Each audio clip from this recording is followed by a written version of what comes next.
दोस्तों, आज का वीडियो शुरू करने से पहले महाराष्ट्र के पूर्व उप मुख्यमंत्री और एनसीपी नेता अजित पवार के निधन पर शोक व्यक्त करते हुए पूरे खबरहाट परिवार की तरफ से मैं उन्हें श्रद्धांजलि अर्पित करना चाहता हूं और उनके परिवार को भगवान इस बुरे वक्त पर शक्ति दे, इसकी प्रार्थना करता हूं।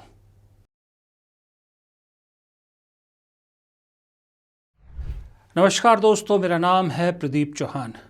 बात समझनी है तो पूरी सुननी होगी। दोस्तों, मोदी शासन के 12 साल में कुछ लोग कहेंगे कि सबसे बुरा वक्त वो था जब किसान आंदोलन पे बैठे थे और मोदी सरकार को पहली बार अपना कोई बिल वापस लेना पड़ा था। लेकिन मैं ये मानता हूँ कि वो दौर लंबा था, लेकिन मुश्किल दौर इस वक्त का है मोदी जी के लिए, क्योंकि इस वक्त जिस दौर से मोदी सरकार गुजर रही है, उस दौर में अपना कोर वोटर खोती नजर आ रही है।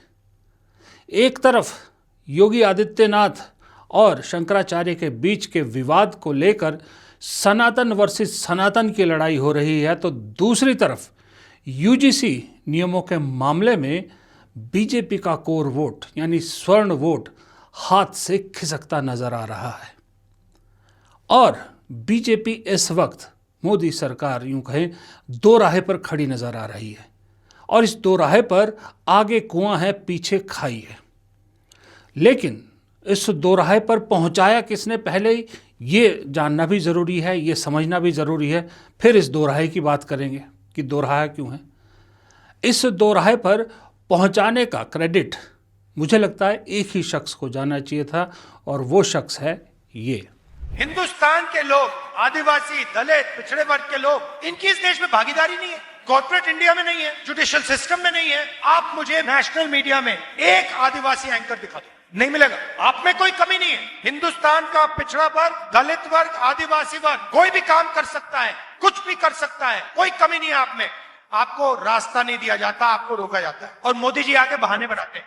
तो मैंने पार्लियामेंट में उनके सामने बोला, जाति जनगणना करते हैं, पता लगाते हैं, बड़ी बड़ी कंपनियां हैं, इनमें दलित कितने हैं, आदिवासी कितने हैं, पिछड़े वर्ग के कितने लोग हैं, दूध का दूध, पानी का पानी करते हैं। राहुल गांधी के लगातार कास्ट सेंसस, जातिगत जनगणना, जिसकी जितनी आबादी उसका उतना हक, इस लगातार प्रेशर ने काम किया। अब सोचिए, राहुल गांधी पिछले कितने दिनों से जातिगत जनगणना की अब बात नहीं कर रहे। क्यों नहीं कर रहे? क्योंकि राहुल गांधी की बात में सरकार फंस गई।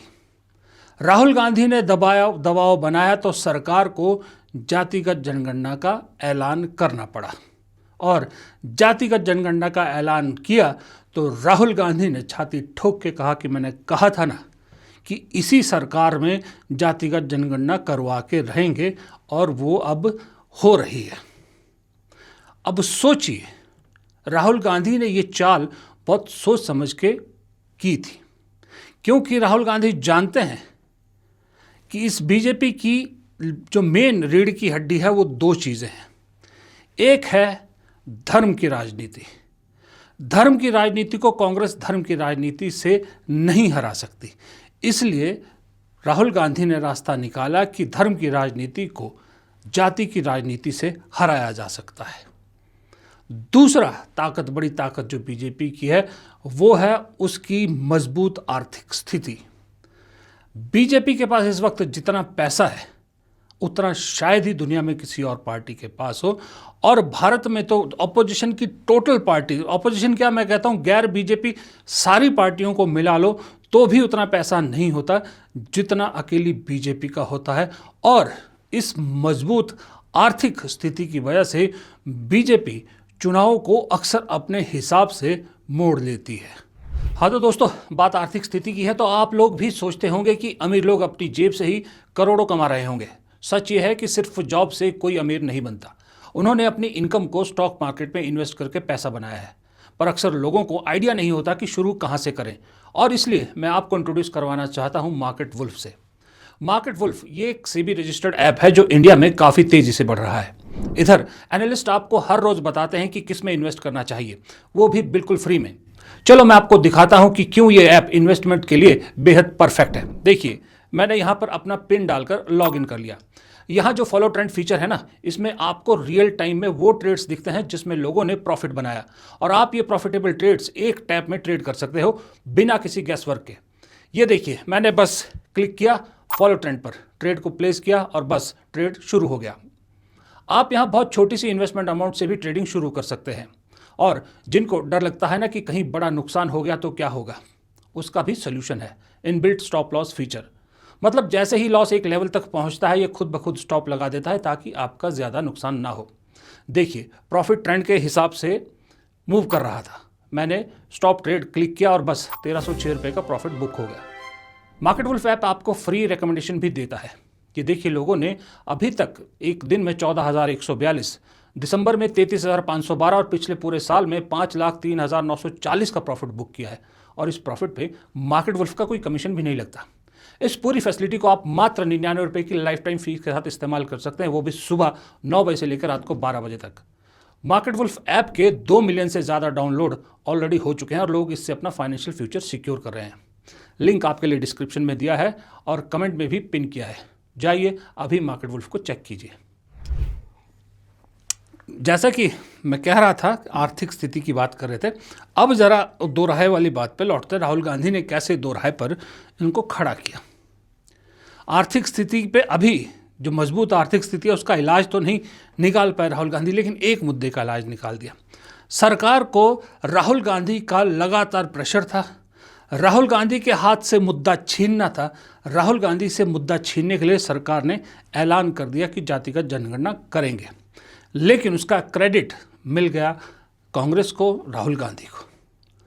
अब सिर्फ वो जातिगत जनगणना का, जब आजकल जनगणना का काम चल रहा है तो फिर से खबरें आने लगी कि भाई जो जनगणना करने आ रहे हैं लोग, या जनगणना का जो काम चल रहा है उसमें 2 ही कॉलम है, जनरल, SC, ST और अन्य। जातीय जनगणना कैसे हुई? OBCs का या उसमें डिटेल और तो है ही नहीं। ये सवाल पिछले कई दिनों से उठ रहे हैं। तो सरकार को लगा कि नहीं, ये फिर राहुल गांधी भी ये मुद्दे का हवाला ले जाएंगे, मुद्दा उठा ले जाएंगे। फिर सरकार को ने क्लैरिफिकेशन दी कि अगला जो इसका दौर होगा, दूसरा दौर होगा जो जनगणना का, उसमें सारी डिटेल ली जाएगी कि आप OBC में आते हैं तो किस जाति में आते हैं, और वो सारा जातिगत जनगणना का दूसरे दौर में पूरा डाटा लिया जाएगा। और इसी बीच संदेश देने के लिए, क्योंकि जो देश की सबसे बड़ी आबादी है, सबसे बड़ा वोट है, वो OBC का वोट है, और OBC में भी सबसे बड़ा जो तबका है, जो सबसे बड़ा वोट बैंक है, वो है युवा। इस देश की युवा आबादी मोदी जी के साथ दे रही है पिछले 3 चुनाव से, इसलिए वो सरकार में है। ये युवा वर्ग लेकिन अब पिछले कुछ दिनों में छटपटाहट में दिखा, बेरोजगारी की वजह से छटपटाहट में दिखा, पेपर लीक की वजह से छटपटाहट में दिखा, और भाई बहुत सी चीज़ों की वजह से छटपटाहट में दिखा। उस छटपटाहट को भांपते हुए मोदी सरकार ने ये UGC के नए नियम, उन्हें एक लॉलीपॉप पकड़ाने के लिए, OBC छात्रों को लॉलीपॉप पकड़ाने के लिए, OBC युवाओं को लॉलीपॉप पकड़ाने के लिए ये नियम बनाए, ताकि उन्हें एक विश्वास दिला सके कि नहीं, आपके हितों की पूरा ध्यान अगर कोई रख सकता है तो वो BJP है, क्योंकि खुद प्रधानमंत्री मोदी आप ही के तबके से आते हैं, OBC से आते हैं। यही गलती कर दी BJP ने। अब BJP ने इस चक्कर में ये भूल गई कि कोर जो वोट है अपना, स्वर्ण वोट, वो इसे किस नज़रिए से लेगा। अब स्वर्णों ने इस UGC के नए नियमों को उस तरह से लिया जैसा 90 के दशक में मंडल आयोग के कमीशन को लिया था। स्वर्णों को लगता है कि ये सीधा सीधा उनके खिलाफ एक हथियार दिया जा रहा है, जो रिजर्व कैटेगरीज हैं, OBCs, SC, ST, कि आप जो स्वर्ण वर्ग के छात्र हैं या युवा हैं, उन्हें आप इस कानून के तहत बेजा इस्तेमाल करके फंसा भी सकते हैं, या एक हथियार दे दिया एक तरह से इनका। ये डर सबसे ज़्यादा है इस वक्त स्वर्णों में, जो सड़कों पर उतरे हुए। अब जो स्वर्ण जिस तरह से BJP के खिलाफ सड़क पे उतरे हैं, वो सिर्फ प्रदर्शन नहीं है, वो प्रदर्शन से आगे निकल गया है। 12 साल में आपने कब देखा, किसकी हिम्मत हुई कि प्रधानमंत्री मोदी और गृह मंत्री अमित शाह के पुतले जलाए। स्वर्णों का ये प्रदर्शन देख रहा है। कहाँ आपने देखा कि सनातन भगवाधारी कोई आदमी मोदी सरकार के खिलाफ जहर उगल रहा है।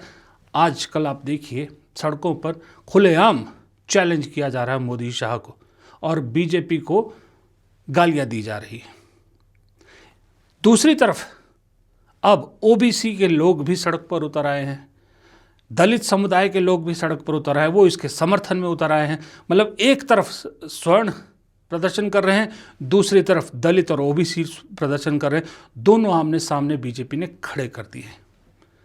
एक तरफ शंकराचार्य और योगी आदित्यनाथ के मामले में सनातन वर्सेस सनातन कर दिया, वो हिंदू को दो भागों में बांट दिया। यहाँ अब जात के नाम पर दो भागों में बांट दिया। और इस दोहराए पर खड़ा करने वाला राहुल गांधी, क्योंकि मुद्दा तो उसने उठाया था, शुरुआत उसकी की हुई थी। अब ये दो रहा आगे कुआं आगे पीछे खाई में कैसे बदल गया है। अब ऐसे बदल गया है कि मोदी जी या मोदी सरकार अगर इन नियमों को लागू रखती है तो स्वर्ण समाज हाथ से गया। स्वर्ण समाज बीजेपी के विरुद्ध पूरे देश में ये आग फैल गई है। और अगर इन नियमों को वापस लेती है तो फिर दलित ओबीसी समाज वो भी सड़क पे उतर गया है। वो सरकार पे प्रेशर बना रहा है कि अगर इन नियमों को वापस लिया गया तो वो सरकार के खिलाफ हो जाएंगे। अब सरकार दुविधा में है, बीजेपी दुविधा में है कि किसको साथ ले। ना वो स्वर्ण समाज को छोड़ सकती क्योंकि वो कैडर वोट है बीजेपी का, लेकिन अगर सत्ता में बने रहना है, जेल नहीं जाना है सत्ता से बाहर होके, तो ओबीसी दलित वोट चाहिए, ओबीसी खास करके चाहिए। मोदी जी ने अपने आप को खूब ओबीसी ओबीसी कह के बेचा है, तो वो चाहिए। अब आलम यह हो गया है कि दोनों रेल की पटरी, दो रेल की पटरियां बन गई जो मिल नहीं सकती। अब इस कानून में ऐसा कोई नियम, इन नियमों में कुछ ऐसा संशोधन भी नहीं कर सकते कि जिससे दोनों खुश हो सके, क्योंकि अब दोनों वर्गों ने आर पार की लड़ाई इसको बना दिया है। तरीके से अपनी नाकामियों को छिपाने के लिए हिंदू मुसलमान किया योगी मोदी सरकार ने। अब यूजीसी के माध्यम से भाई भाई को बांटने का काम कर रहे हैं, बंटवारा कर रहे हैं। मैं समझता हूं कि निश्चित तौर से अब ये जाने वाले हैं, क्योंकि अब अपने आखिरी चरण पे आ गए। अब कुछ नहीं बचा अपनी नाकामियों को छिपाने के लिए। अपने गुजरात के बड़े व्यापारियों को, सारा धंधा कौन कर रहा है? गुजरात के बड़े व्यापारी। सब जेपी गौड़ का पूरा प्रॉपर्टी कौन खरीदा? पूरी तरीके से गौतम अडानी ने लिया। पूरे सहारा का किसने खरीदा? गौतम अडानी ने लिया। पूरे सीएमएस स्कूल किसने लिया? गौतम अडानी ने लिया। ये सारा चीज क्योंकि सत्ता में बने रहेंगे, सत्ता से जाएंगे तो सब जेल जाएंगे। इस नाते किसी भी तरीके से सत्ता में बने रहें तो हिंदू मुसलमान लड़ाओ, फिर हिंदू में भी अगड़ा पिछड़ा करके बांटो, राज करो और हमारे देश की जनता को, प्रदेश की जनता को आपस में लड़ाओ, भाई भाई को लड़ाओ। कांग्रेस ये नहीं होने देगी। कांग्रेस के लिए सब एकजुट हैं, पूरा देश हमारा एक साथ है और सब लोग एक साथ मिलकर भारत माता की जय बोलते हैं। अजय राय ने बिल्कुल ठीक कहा कि पहले हिंदू मुसलमान करते करते राजनीति में हर चीज की एक एक्सपायरी डेट होती है। हिंदू मुस्लिम की एक्सपायरी डेट हो चुकी है। जो उसका बचा खुचा निचोड़ है, जो आखिरी उस मुद्दे में जो थोड़ा बहुत रस बचा है, वो अभी हिमंता बिस्वा शर्मा निकालने की कोशिश कर रहे हैं असम में, जो खुलेआम मुसलमानों के खिलाफ हिंदुओं को भड़का रहे हैं एक संवैधानिक पद पर होते हुए। और मजे की बात है कि हमारी अदालतें आंखों में पट्टी बांध के बैठी, कोई नहीं देख रहा कि एक मुख्यमंत्री होकर ऐसे बयान कैसे दे सकता है। लेकिन खैर, आज मैं किसी को सुन रहा था यूट्यूब पे, बहुत अच्छे वो हैं, वक्ता हैं, बहुत अच्छा जर्नलिस्ट हैं वो। उन्होंने कहा कि गन्ना, देखते अब गन्ने का जूस जब हम निकालते हैं तो गन्ने के जूस को एक बार गन्ना अंदर डाला जाता है मशीन में, फिर जूस निकाला जाता है, फिर उसको दोबारा डाला जाता है और जूस निकाला जाता है, फिर उसको तीसरी बार डालता है गन्ने में जूस निकालने वाला, फिर उसको निकालता है। और तीसरी बार गन्ने की जो है वो चीथड़े टूटे हो चुके होते हैं, उसमें जो जितना निकलना होता है निकल चुका था, लेकिन फिर भी गन्ने वाला, जूस निकालने वाला चौथी बार उन्हीं गन्नों को मोड़ मार के फिर एक बार उसको मशीन में डालने की कोशिश करता, जूस निकालने की कोशिश करता है। यही चीज़ ये धर्म की राजनीति में बीजेपी के साथ हो गई। 3 बार ये जूस निकाल चुकी है। अब चौथी बार ये बचा खुचा जूस हेमंता बिस्वा शर्मा निकालने की कोशिश कर रहे हैं। और ये बात बीजेपी जानती है कि आगे उत्तर प्रदेश चुनाव है, मध्य प्रदेश है, राजस्थान है, फिर लोकसभा चुनाव है, बहुत बड़े बड़े चुनाव हैं। अब ये हिंदू मुसलमान वाला जूस तो नहीं निकलने वाला, तो इसलिए अब हिंदू मुसलमान की बजाय अब जाति वाली राजनीति पर बीजेपी आ गई है। लेकिन आते ही सार फंस गई है, टाइमिंग गलत हो गई। शंकराचार्य वाला मामला शायद बीजेपी ने सोचा भी नहीं था कि ये विवाद खड़ा हो जाएगा, ये उम्मीद से परे हुआ है। और इस शंकराचार्य वाले विवाद ने संत समाज को दो फाड़ कर दिया है। संत समाज, वो समाज जो 1991 के बाद से लगातार बीजेपी का साथ दे रहा है। अगर 2014 में बीजेपी सत्ता में आई है ना, जितना हाथ अन्ना हजारे का था उतना ही हाथ इन संतों का भी था। ये जो हिंदू धर्म के बड़े बड़े संत हैं, संत समाज है, इनका भी उतना ही हाथ था, क्योंकि इन्हें उम्मीदें बहुत दिखाई गई थी। इन्हें हिंदू राष्ट्र की उम्मीद दिखाई गई, गौ हत्या पर बैन की उम्मीद दिखाई गई, राम मंदिर और ये सारी चीज़ें दिखाई गई। इस उम्मीद पर सब ऋषियों ने, सब महात्माओं ने खूब बीजेपी के लिए वोट मांगा, बीजेपी का साथ दिया, सब बीजेपी के साथ खड़े हुए। लेकिन एक शंकराचार्य के विवाद ने 12 साल से जो दबाव था ना संत समाज के अंदर भी, बहुत सारे सवाल दबे हुए थे कि कब होगा कब होगा, ये शंकराचार्य विवाद ने वो सारे सवाल खड़े कर दिए। अब उन सवालों का जवाब देना बीजेपी को भारी पड़ रहा है। अब ऐसा भी नहीं है कि अपने सबसे बड़े सूबे के मुख्यमंत्री जो खुद भगवाधारी हैं और एक मठ के करता धरता है, उन्हें एकदम से इस मामले को लेकर साइडलाइन कर दे, वो भी बीजेपी नहीं कर सकती, क्योंकि वहाँ भी वही हो गया है जो ये यूजीसी नियमों को लेकर हो गया है कि 2 धड़े बट गए हैं और दोनों ही बीजेपी को चाहिए, स्वर्ण भी चाहिए, ओबीसी भी चाहिए। वहाँ भी 2 धड़े बट गए हैं, एक शंकराचार्य के साथ है, एक योगी आदित्यनाथ के साथ है। किसी भी एक तरफ लेते हैं तो नाराज़ दूसरा हो जाता है। अब ये 2 धारी तलवार पर बीजेपी इस वक्त चल रही है। मैंने कहा ना, इधर गई तो कुआं, इधर गई तो खाई। ऐसे में चुपचाप तमाशा कौन देख रहा है? चुपचाप तमाशा देख रही है कांग्रेस।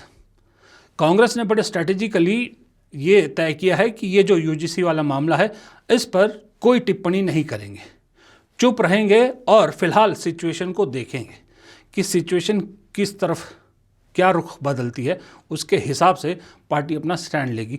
हालांकि कांग्रेस के यूथ कांग्रेस के एक नेता का बयान आज बहुत चल रहा है, खत्री, रौनक खत्री का। उन्होंने अपना एक इंसिडेंस बताया है कि जब उन्हें किसी ने धमकी दी थी SC/ST एक्ट के बेजा इस्तेमाल की, वो अलग मामला। अदरवाइज़ कांग्रेस पार्टी ने अभी तक इसमें चुप्पी साधे हुए एक स्टैंड लिया हुआ है कि अभी हम ना इधर ना उधर। उसी तरह से समाजवादी पार्टी या बाकी पार्टियों ने भी अपना एक स्टैंड ले लिया, क्योंकि यहाँ पर दोराहे पर खड़ी है तो बीजेपी फंसेगी, बीजेपी टायर के पार निकल जाएगी। ऐसी हालत अभी मुझे दिख नहीं रही। क्यों नहीं दिख रही? उसका एक और उदाहरण है। वो उदाहरण ये है कि राहुल गांधी जब अब ये जातिगत जनगणना की बात करते थे तो एक सवाल वो अक्सर उठाते थे कि मीडिया हाउस में कितने एंकर, कितने संपादक जो है वो दलित, पिछड़े और ओबीसी के हैं? कोई नहीं है, वो ये कहते थे ना। और उनकी बात सही निकली।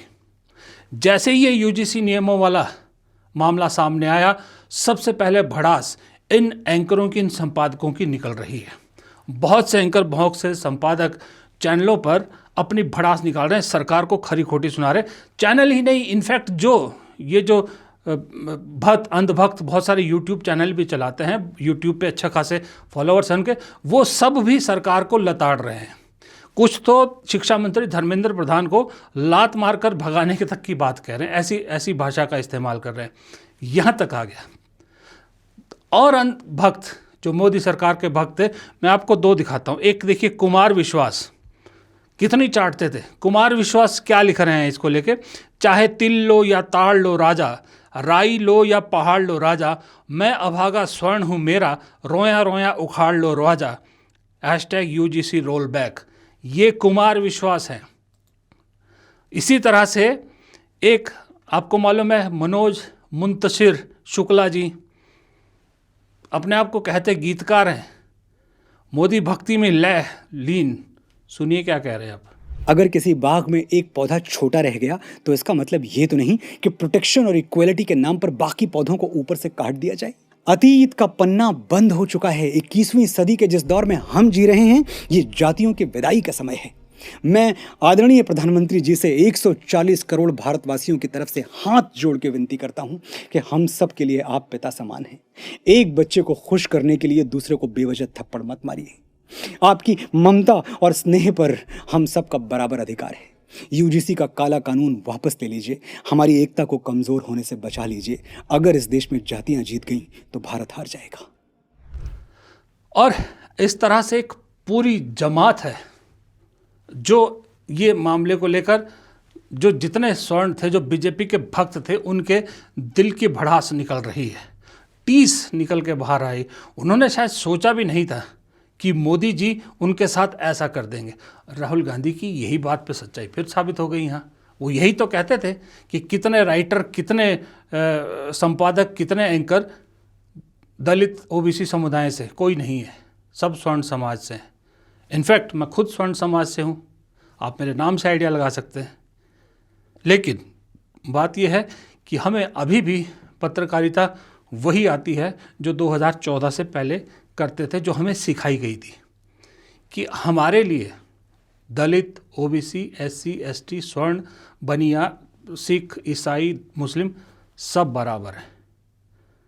हमारे लिए सब इस देश के निवासी हैं, बाकी सब बाद में है। बीजेपी के जो कोर वोटर है उनकी सच्चाई यही खुलती है कि उनके लिए दरअसल देश सबसे लास्ट में है।